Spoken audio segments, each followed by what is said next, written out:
Bonjour, on va voir aujourd'hui le chapitre du théorème des milieux. Donc, premièrement, on va voir le théorème des milieux dans un triangle avec le corollaire du théorème des milieux. Puis, on va définir c'est quoi un trapèze et ses propriétés. Le trapèze isocèle avec ses propriétés, comment je démontre un trapèze isocèle. Et finalement, on va voir le théorème des milieux dans un trapèze. Donc, je commence par le théorème des milieux dans un triangle. Ce théorème dit que le segment joignant deux milieux de deux côtés différents du triangle est parallèle au troisième côté et vaut sa moitié. Donc, je vais expliquer ça avec un exemple. Donc, si j'ai un triangle ABC avec deux hypothèses.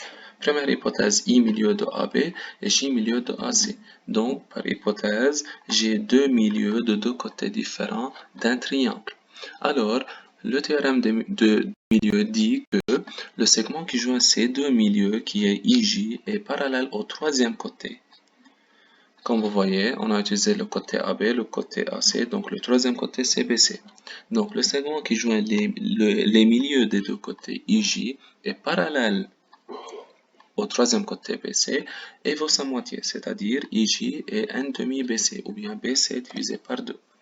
Donc, si j'ai deux milieux de deux côtés différents d'un triangle, alors le segment joignant ces deux milieux est parallèle au troisième côté qui est BC et le segment IJ est égal à la moitié de ce côté. Donc, on va faire une application. On va voir comment je peux utiliser le théorème des milieux dans un exemple. Donc, la question, c'est tracer un triangle ABC et placer les points I et J milieu des deux côtés. Puis, on place le point M symétrique du point I par rapport au point J. Je vous rappelle, à propos de la symétrie, toujours on regarde le mot ou bien le point qui est après par rapport. Donc, après par rapport, on a le point J. Donc, ce point est le milieu du segment qui joint les deux autres points. Donc, J est le milieu du segment MI. Donc, je trace un triangle ABC. Je mets les deux milieux I et J des côtés AB et AC. Et je trace le point M qui est le symétrique de I par rapport à J, par rapport au point J, c'est-à-dire J est le milieu du segment IM. Donc la question c'est, quelle est la nature du quadrilatère IMCB? Donc, pour démontrer que IMCB est un parallélogramme, je vous rappelle, je peux démontrer que les diagonales se coupent en leur milieu, mais on n'a pas de diagonale ici. Je peux démontrer que les deux côtés opposés sont parallèles et isométriques, ou bien ces deux côtés IM et BC parallèles et isométriques, ou bien je peux démontrer que les angles opposés sont égaux, ou bien je peux démontrer que les côtés opposés sont parallèles 2 à 2, c'est-à-dire un parallèle BC et IB parallèle MC, ou bien les côtés opposés sont isométriques 2 à 2. Donc ici, on doit appliquer le théorème des milieux. Pourquoi? Car j'ai par hypothèse deux milieux dans un seul triangle qui est ABC. Donc si je travaille dans le triangle ABC, donc d'après le théorème des milieux, les hypothèses pour appliquer le théorème des milieux sont juste deux milieux dans un même triangle, c'est-à-dire I milieu de AB et J milieu de AC. Donc ces deux hypothèses sont vérifiées. Donc si j'applique le théorème des milieux, qui dit le segment joignant ces deux points I et J est égal à la moitié du troisième côté, il est parallèle au troisième côté. Donc IJ parallèle au côté BC et IJ égale 1 demi BC. Donc on a démontré que IJ parallèle à BC et IJ égale 1 demi BC. Or, on utilise la deuxième hypothèse, la symétrie. M symétrique de I par rapport à J, c'est-à-dire J le milieu de IM.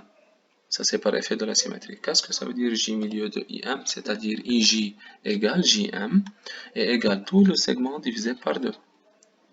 Donc, IJ égale JM égale IM sur 2. Et IJ est égal à BC sur 2. Avec IJ, M sont alignés par effet de la symétrie. Donc, dans le quadrilatère IMCB, qu'est-ce qu'on a obtenu? IJ et M sont alignés. Et IJ parallèle à BC, donc IM parallèle à BC. Et IJ est égal JM égale IM sur 2 et IJ est égal BC sur 2. Donc on obtient que IM sur 2 égale BC sur 2, donc IM égale BC.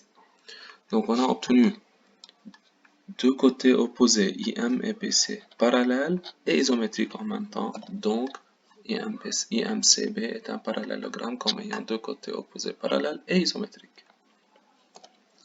Maintenant, on va voir le corollaire. Le corollaire dit, si une droite menée du milieu d'un côté parallèlement à un autre, donc elle passe par le milieu du troisième côté. Donc, je vais expliquer par un exemple. Les hypothèses. Qu'est-ce qu'on a par hypothèse pour appliquer ce corollaire?